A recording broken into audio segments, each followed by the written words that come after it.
ગુજરાતમાં સ્થાનિક સ્વરાજ્યની ચૂંટણીઓની પ્રક્રિયા પૂર્ણ થતાં જ પેટ્રોલિયમ પેદાશોના ભાવમાં ઝીંકાયેલા તોતિંગ વધારા સામે વિપક્ષ કોંગ્રેસે રણસીંગું ફૂંક્યું છે. કેન્દ્ર અને રાજ્યની ભાજપ સરકારની નીતિઓ સામે રોષ વ્યક્ત કરતા પાટણ જિલ્લા કોંગ્રેસ સમિતિ દ્વારા આજે એક આક્રમણ વિરોધ પ્રદર્શન યોજવામાં આવ્યું હતું.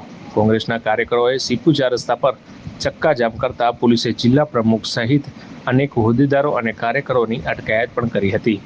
હાય રે ભાજપ હાય હાયના નારા સાથે રેલી અને ચક્કાજામ. પાટણ જિલ્લા કોંગ્રેસ કાર્યાલય ખાતે આજે મોટી સંખ્યામાં કોંગ્રેસના હોદ્દેદારો, નગરપાલિકાના કોર્પોરેટરો અને વિવિધ સક્રિય કાર્યકર્તા એકત્રિત થયા હતા.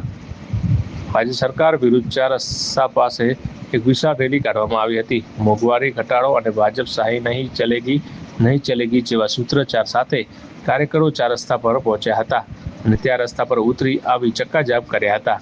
ચક્કાજામના કારણે વાહન વ્યવહાર ખોરવાતા પોલીસે તાત્કાલિક એક્શન લઈ જિલ્લા કોંગ્રેસ પ્રમુખ ગેમાભાઈ દેસાઈ અને શહેર પ્રમુખ દીપક પટેલ સહિતના આગેવાનોની અટકાયત કરી પોલીસ સ્ટેશન ભેગા કર્યા હતા.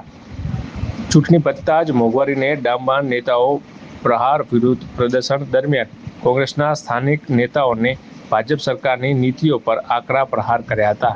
ગેમાભાઈ દેસાઈએ જણાવ્યું કે રાજ્યની ભાજપ સરકાર અને ભ્રષ્ટાચાર ડૂબેલી સ્થાનિક સ્વરાજ્યની ચૂંટણીઓમાં ગુજરાતની ભોળી પ્રજાને બોલાવીને ખોબલે મત મેળવ્યા છે અને હવે ચૂંટણી પૂરી થતાં જ ભેટ સ્વરૂપે આ તોતિંગ ભાવ વધારો ઝીકી દીધો છે.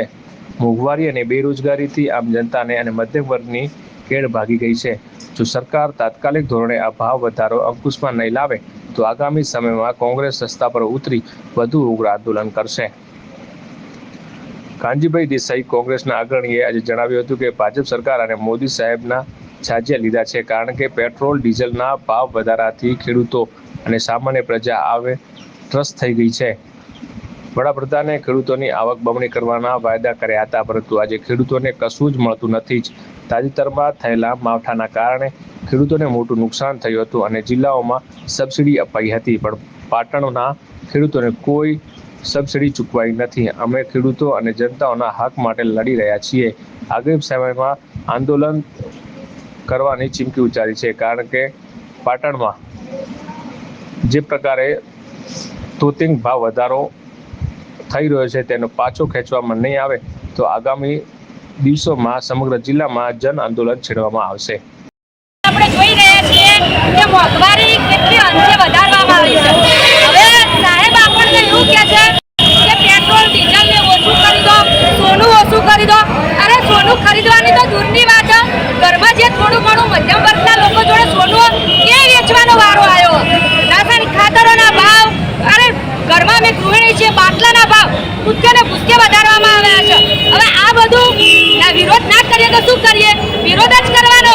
અને આ વિરોધ એટલા માટે કરવાનો કે ત્યાં સરકાર સામે જાય અને કંઈક સમજે અને લોકોની પરિસ્થિતિને સમજે. અમે સાચા લીધા ભાજપ સરકારના અને એટલા માટે લીધા કે ગઈકાલે તોતિંગ ભાવ વધારો આપી અને ખેડૂતોને આમ પબ્લિકને મોંઘવારીનો માર વધતો સહન થાય એવો નથી. માટે અમે ભાજપ સરકારના અને મોદી સાહેબના સાચિયા લઈએ છીએ. અને મોદી સાહેબ બહેનોને પણ કહેતા હતા કે હું તમે એક પત્ર લખજો તો આમ કરીશ, ખેડૂતોનો ભાવ ડબલ કરી આપીશ. આજે ખેડૂતોનો ભાવ હતા એનાથી પણ ઘટાડો થયો છે, કોઈ ખેડૂતને ફાયદો નથી. માવઠાનો માર થયો ત્યારે પણ બધા જિલ્લાઓમાં માવઠા વિશે લોકોને સબસિડી રીતે આપ્યું અને અહીંયા પણ કશું ચૂકવવાનું નથી આવ્યું. માટે ખેડૂતોને પણ મોટું નુકસાન છે. તો ખેડૂતોને પણ સારું વળતર મળે એ માટે અમે વાત કરીએ. ખેડૂતોના પણ સરકાર માટે આંદોલન કરી રહ્યા છીએ. સરકાર દ્વારા આજે ડીઝલ અને પેટ્રોલમાં તોતિંગ વધારો કરીને આમ જનતાને, ગરીબ અને મધ્યમ વર્ગના લોકોને એક કેડો ભાજી નાખે એવો માર આપ્યો છે.